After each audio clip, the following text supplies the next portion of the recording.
Hello.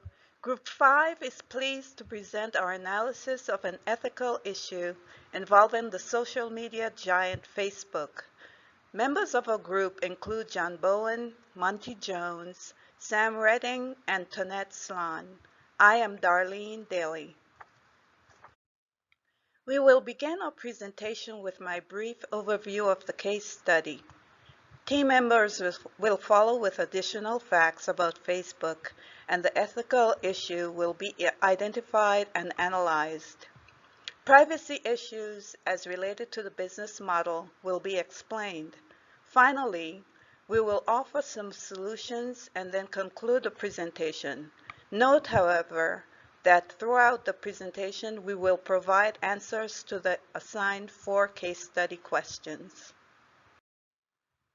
Based on class readings authored by Kenneth and Jane Lawton, information systems create a dilemma in which one set of interests is pitted against another. This case study is one such example. Facebook has achieved tremendous growth and financial success since its inception.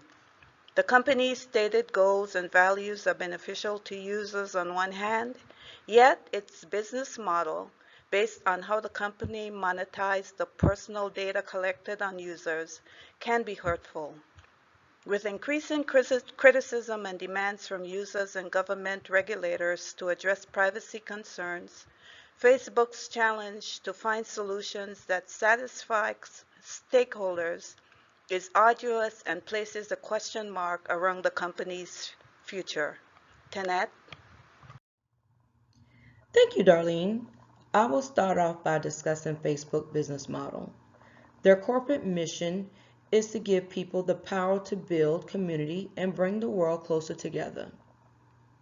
What is the relationship of privacy to Facebook's business model? Well, the title of the case study indicated there is no privacy. I believe we all can somewhat agree to that. As the company grew, issues arose as users became aware of how their personal data was being shared without their knowledge. Facebook initially made their privacy statement difficult to comprehend. Today, the privacy statement is clearer on how user data is being used, although there is still controversy surrounding the use of this data. The majority of Facebook revenue comes from advertising. With an enormous user base, Facebook is a great platform for advertisers.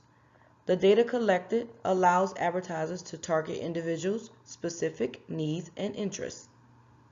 It's been noted Facebook has built one of the world's best business models that can be proven by looking at their high revenue and user growth, high profit margins unmatched by companies such as Google and Amazon. In 2010, Facebook launched Tag Suggest.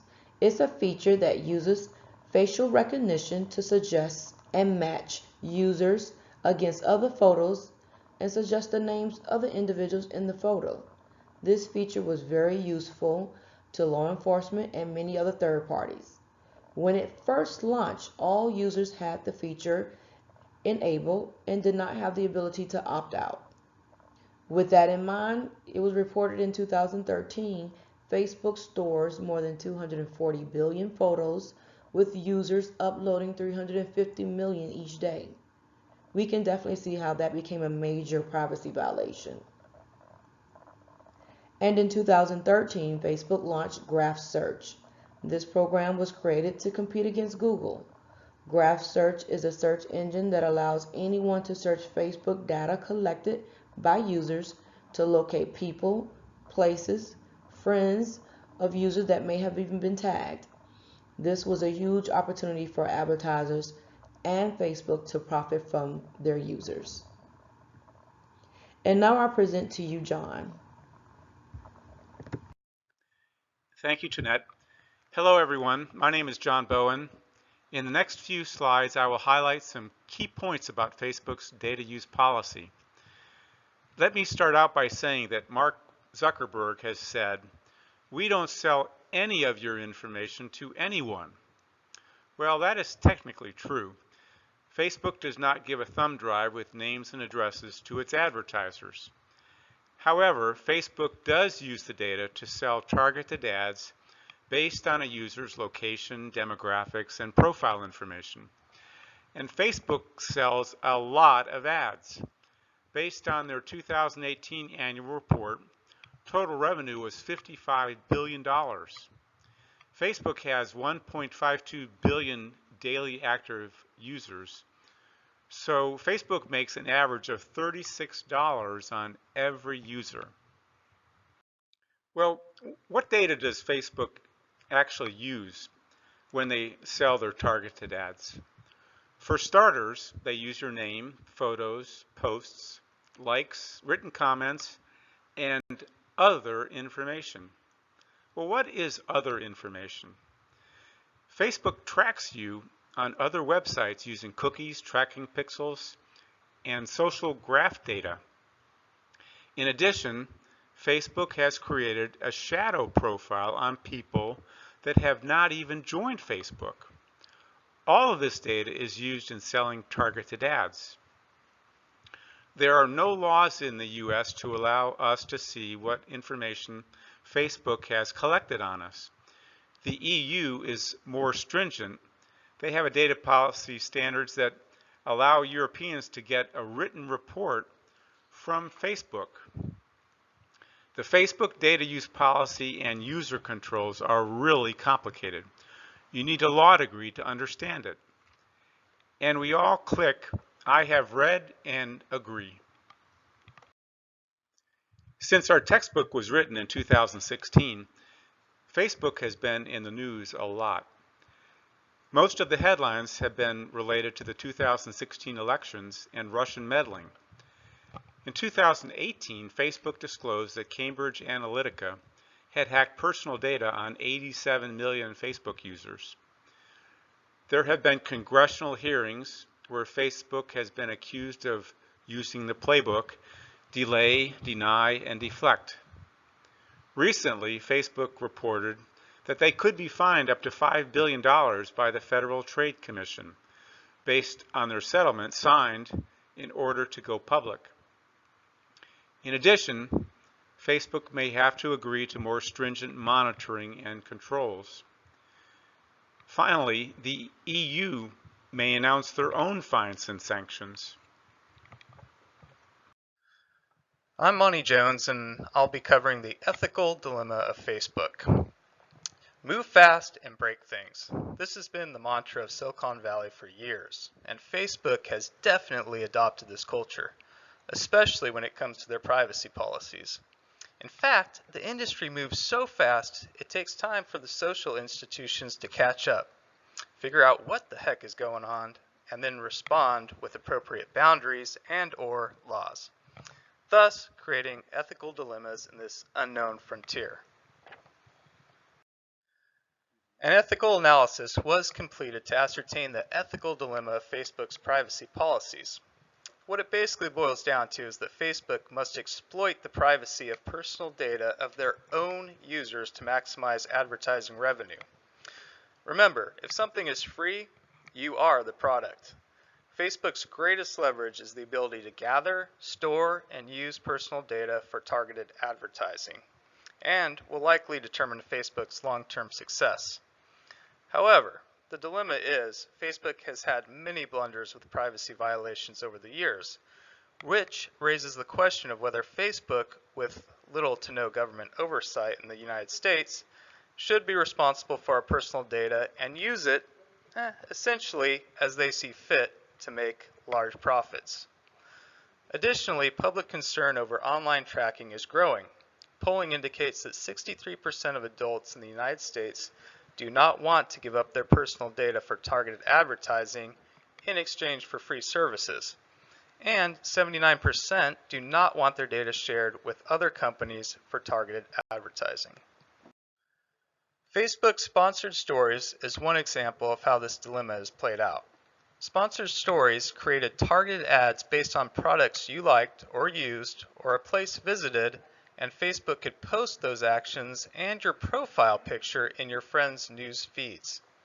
This was a very effective form of targeted advertising, but consent from users had not been granted. This invoked many privacy concerns, and a class action lawsuit was brought against Facebook for encroaching the privacy rights of minors. Facebook paid $20 million to settle this lawsuit, and in 2014, Facebook ended sponsored stories. This example illustrates the delicate balance between Facebook's users' privacy and lucrative targeted advertising.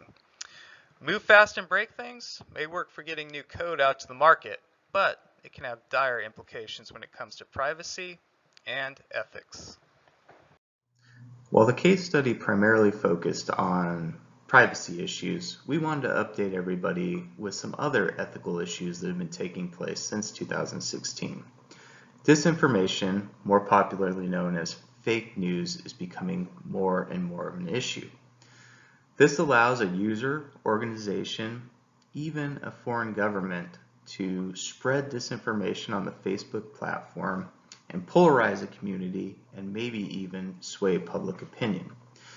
This was most notably recognized in the 2016 United States presidential election, in which Russia did just that. They used the Facebook platform to polarize us and undoubtedly had an effect on the 2016 election.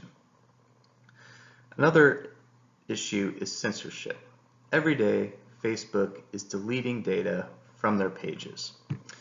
Most recently, they have deplatformed Alex Jones and Louis Farrakhan. And this begs the question of whether Facebook should be doing this or not, and are they infringing on our freedom of speech? Because humans are making these decisions, and humans intrinsically have their own biases. And this ultimately leads to the question, is Facebook too powerful? And do they require government oversight? Hi, my name's Sam, and I'll be going over the weaknesses of Facebook's privacy policies, factors that have contributed to those weaknesses, and then some recommendations on how they can improve. The biggest weakness I see is in communication and how they gain customers' consent. If you can look at the image on the right, this is what you see when you try to sign up for a Facebook account. Right above the sign up button, you'll see in the gray text it says, by clicking sign up, you agree to their terms, data policy, and cookies policy. There's no large requirement for you to even read it or look at it. They're just assuming your consent when you get an account. This leads to uneducated consumers that are then surprised and upset when they see that their data is being collected and used to target advertisements at them. And generally lowers consumer satisfaction. On top of that, another large weakness we've seen in the news a lot is that they're not really storing this data securely. Cambridge Analytica, for example, accessed data they weren't supposed to, and this takes a huge breach in consumer trust and makes them feel like Facebook's not taking their data seriously. Factors that have contributed to these weaknesses: the rapid speed of growth of the industry.